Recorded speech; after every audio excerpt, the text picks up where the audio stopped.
Il y a de l'orage dans l'air à Palavas, des éclairs, de la pluie, du tonnerre. C'est électrique. Et du coup, bah tiens, on est jeudi, donc c'est story, et ça m'a rappelé une story justement très électrique.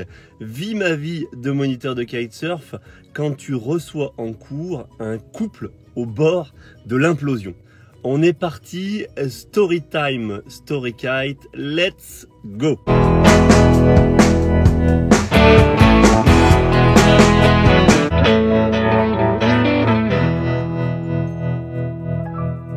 Salut Sébastien Labbé, vous êtes bien sur La Petite Vie, on se retrouve, voilà, c'est devenu la coutume, dans mon camion juste avant de partir en session. L'orage vient de s'arrêter à l'instant et le drapeau, eh bien, il est pas mal orienté.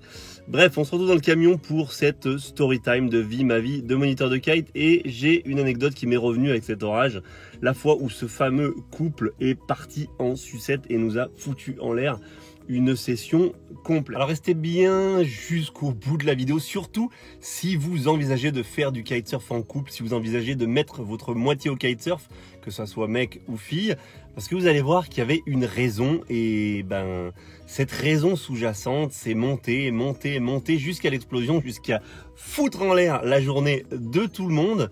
Mais voilà, en fait, c'était pour quelque chose de un truc très classique. Bref, on voit ça à la fin de la vidéo et on en discute, on fait la petite, vous savez, le petit débrief, la petite morale du jour. On est à 7 et on est en plein été, ça enchaîne. C'est encore une de ces journées où il y a 3 sessions, on attaque très tôt le matin, c'est des sessions qui durent 4-5 heures, donc ça démarre dès 9 h du matin, voire dès 8h30, 8h45 du matin, on va jusqu'à midi 13h, à 13h on enchaîne sur une autre session jusqu'à 17-18h, et puis de 18h à la nuit, la 3e session. Donc c'est une journée fatigante, c'est une journée où on arrive en fin de journée complètement explosé, et malheureusement ce couple-là, il vient sur la dernière séance de la journée, la séance du soir, à 18 h. Alors moi j'ai demandé, j'ai toujours Pierre qui m'assiste, qui permet de soulager un petit peu la charge physique du cours, qui m'aide pas mal. Et puis là, vu qu'on est en fin de journée, il y a même Baptiste qui veut à ce moment-là passer son diplôme de moniteur, qui veut passer le DEJEPS et qui vient voir comment ça se passe et qui vient essayer d'un petit peu sentir le métier, savoir s'il est fait pour ça. Le pauvre, je pense que ce cours-là l'a peut-être mis dans la réalité du truc et s'est dit « Ouh, c'est peut-être pas ce que je veux faire ». Bref, on revient de cours, donc on revient du 2e cours et donc là, ce que je fais, c'est que je dis à Baptiste « écoute, tu sais quoi, chauffe-toi, tu vas tester l'accueil, vas-y, tu fais l'accueil, t'équipes les gens et puis moi, je déséquipe tous les autres et puis je te rejoins, en gros, on fait la jonction, voilà ».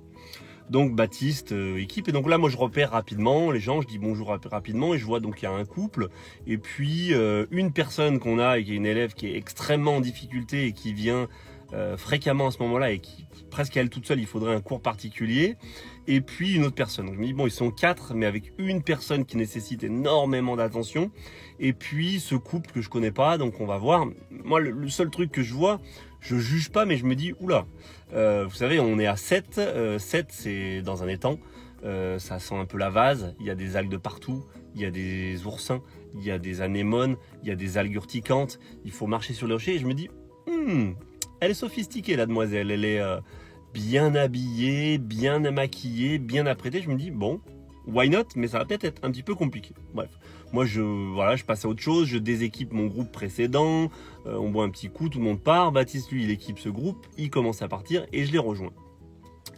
Et je lui dis écoute voilà, tu les mets en place le temps que j'arrive, et puis quand j'arrive on démarre le cours tout de suite. Et j'arrive, je marche sur la digue et au loin donc Baptiste a préparé les ailes et donc tout le monde est prêt, mais je vois que déjà il y a, je vois cette demoiselle tourner en rond, bon je sais pas, je me dis tiens étrange, et elle a l'air de elle tourne en rond, elle s'assied sur les rochers, puis elle parle pas à son mec et puis lui il a l'air à fond, il veut faire du kite, bref.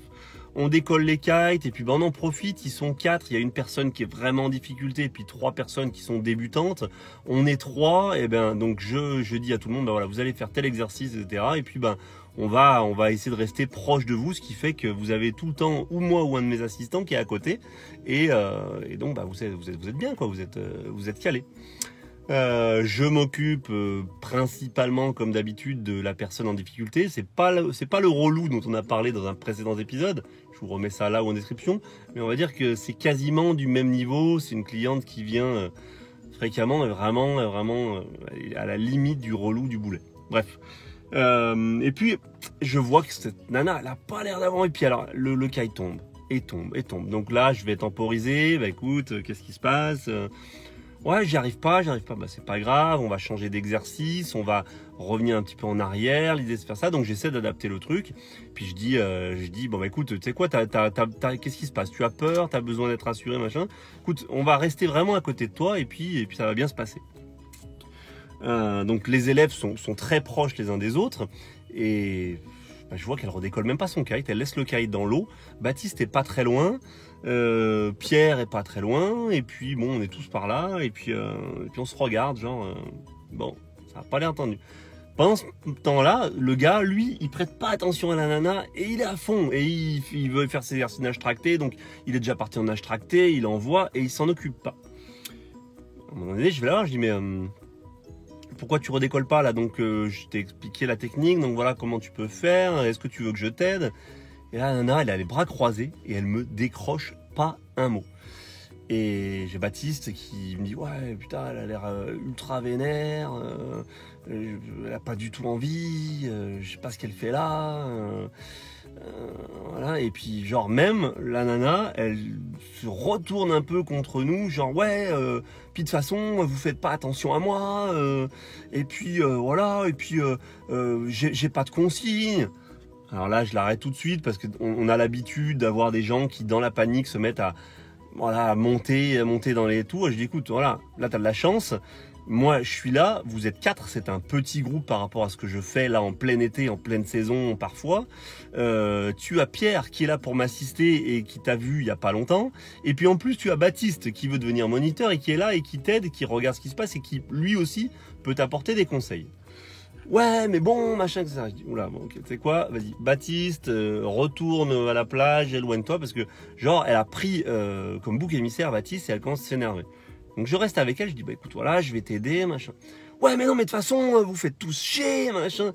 Et elle s'énerve et elle monte dans les tours, donc quasiment notre relou, le même genre que notre relou. Je lui dis écoute, c'est quoi, ce que je te propose c'est que je prenne le kite et puis que t'ailles te reposer sur la plage, tu fais un petit peu, tu descends un petit peu, tu fais un peu le point, tu souffles un peu, et puis on redémarre. Je prends le kite et elle me donne vraiment le kite, elle se barre sur la plage et elle s'assied. Et puis je la vois qui est énervée, machin, voilà.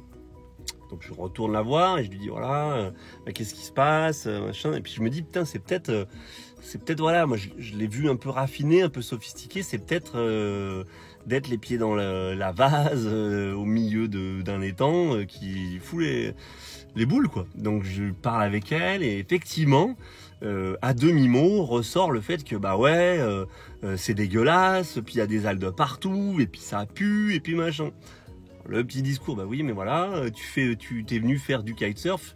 Et donc là, je casse dans la phrase, tu veux faire du kitesurf, ben ma foi, le kitesurf est en milieu naturel et il va falloir faire avec. Et alors là, ça part en sucette, elle se lève. Ouais, mais moi, j'ai pas envie d'être là, j'en ai rien à fiche du kite. Alors la même chose que le relou, comme quoi hein, je vous dis ça arrive une fois par saison, voilà là c'était on va dire c'est la relou du jour, mais vous allez comprendre qu'en fait ça vient pas forcément d'elle, elle a été relou pour une raison très claire. Elle s'énerve et puis là je vois que le gars lui il en a toujours rien à fiche, il se retourne. Je dis bon écoute, souffle un coup, t'inquiète pas on va y retourner, on oublie les algues, les machins, tu verras une fois que t'es dans le feu de l'action, tu te rappelleras plus. Et là je me dis bon je vais quand même glisser voir le gars. Donc je descends, je m'excuse, je dis voilà, je m'excuse, je dis à Pierre, bon désolé, je suis pas venu, là j'étais en train de m'occuper, voilà, donc je demande à Pierre de circuler un peu, je dis voilà, c'est compliqué, t'as discuté un peu avec le gars là pendant que t'étais à côté, ouais non, pas plus que ça, il est à fond dans son truc, bon voilà, et je dis, putain, la nana là, elle nous tape un scandale, du coup j'arrive pas à m'occuper des autres, j'essaie de désamorcer le truc, mais c'est compliqué, et donc on dit au gars, ouais, non, mais ça c'est pas grave, non, ouais, pas de souci. Et il s'en fout complètement, ce qu'il veut, lui, c'est faire ses exercices, et voilà. Donc on lui dit, bah quand même, arrête-toi un moment. Donc je sais plus comment ça se passe, mais je crois que j'arrive à un moment donné à faire que, bah, Je lui décroche le kite, je dis bah tiens Pierre, prends le kite, fais un coup de kite. Donc Pierre récupère son kite et j'envoie le gars vers la nana en me disant je vais rester en retrait quand même, voilà. Je l'envoie vers elle sur la plage. Et là, je vois que ça gesticule dans tous les sens, ça s'énerve. Et je vois la nana qui se barre et qui commence à partir sur la digue. Moi, je fais machin, parce qu'à ce moment-là, je me dis attends, c'est bon. Là, elle va me flinguer tout le cours puisque l'école est fermée. Donc, si elle part, elle va se retrouver devant l'école. Elle va demander à quelqu'un d'ouvrir l'école. Sauf que personne. Enfin bref, je vois le truc venir. Donc, je cours. Machin. Et le gars, hop, volte-face, il retourne vers Pierre réclamer son kite et il repart. Bon, ok, donc là j'essaie, je fais vraiment preuve de psychologie, voilà, j'essaie de m'adapter à la personne, donc oui, j'ai bien compris l'environnement, mais voilà, on va y arriver, on va se faire plaisir, peut-être que t'avais pas envie à la base, mais que machin, etc. Au final, j'ai réussi à la remettre un petit peu au pilotage, elle a piloté un petit peu, mais elle a fait la tronche presque tout le cours, et puis on est rentré un peu dans un silence de mort. On a discuté un petit peu avec les deux autres qui faisaient un peu de la blague, vous savez, genre quand on essaie d'en faire un peu plus que la normale pour essayer de remettre l'ambiance. Bref, on discute de ça, et puis arrivé à l'école, bon ça se change et tout, et puis le gars finalement qui lui est plus dans sa séance, ça y est, il est plus trop concentré sur son truc. Il dit donc la nana elle se barre, elle dit pas au revoir. Elle prend ses affaires, elle se change, elle se barre et elle va à la voiture. Et donc le gars vient un petit peu, non mais vous inquiétez pas, bon elle avait pas envie de venir, en fait c'est moi qui lui ai dit tu viens, on va apprendre à deux, et puis comme ça on pourra en faire à deux, mais elle avait pas envie de venir, puis bon elle aime pas trop, déjà la plage c'est compliqué avec le sable et tout ça. Et là je me dis putain, non mais tu le disais tout de suite, c'était beaucoup plus simple, on aurait encore fait autrement, parce que là... très clairement, il m'aurait dit ça tout de suite, je lui aurais dit direct à la nana, attention, dans les temps ça va être compliqué. J'avais vu qu'elle paraissait un peu, voilà, mais je m'étais dit non, voilà, bon, non, tu juges pas sur les apparences.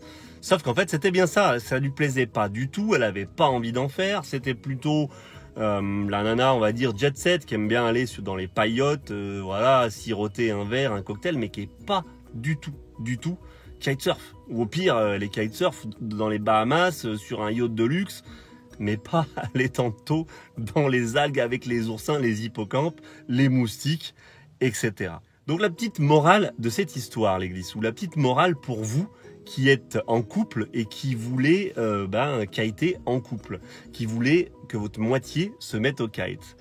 Prenez soin d'être sûr que votre moitié veut bien faire du kite. Je vous assure que ça peut mettre de l'eau dans le gaz et ça peut être source de gros conflits, voire de rupture, cette histoire. Je ne sais pas ce qui s'est passé après, mais ils sont partis, c'était tendu.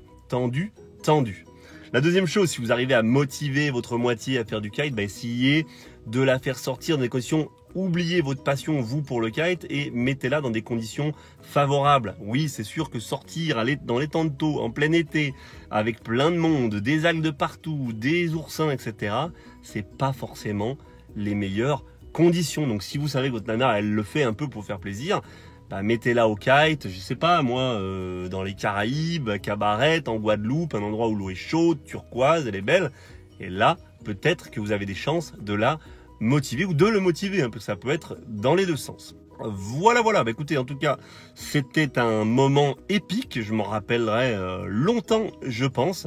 C'est assez compliqué en fait de se positionner parce qu'il y a le positionnement en tant que moniteur, mais il y a aussi ce malaise de positionnement au sein du couple. Vous savez, genre, j'interviens près de la nana, mais enfin, je voudrais pas m'intercaler et m'interposer dans leur relation, dans la manière dont ils fonctionnent. Donc c'est assez compliqué, beaucoup plus compliqué que quand on a affaire à un relou tout court, un relou isolé, comme notre ami relou de l'épisode numéro 1. Fin de cette story time. Alors, j'en ai plus beaucoup des relous, des cas, quelques histoires à vous raconter à propos de l'école, donc on se retrouve jeudi prochain.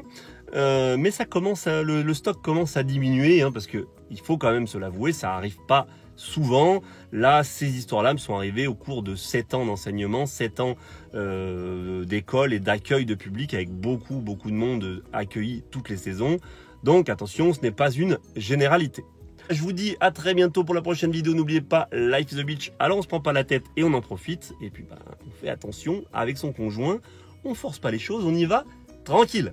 Ciao les glissous, bye bye.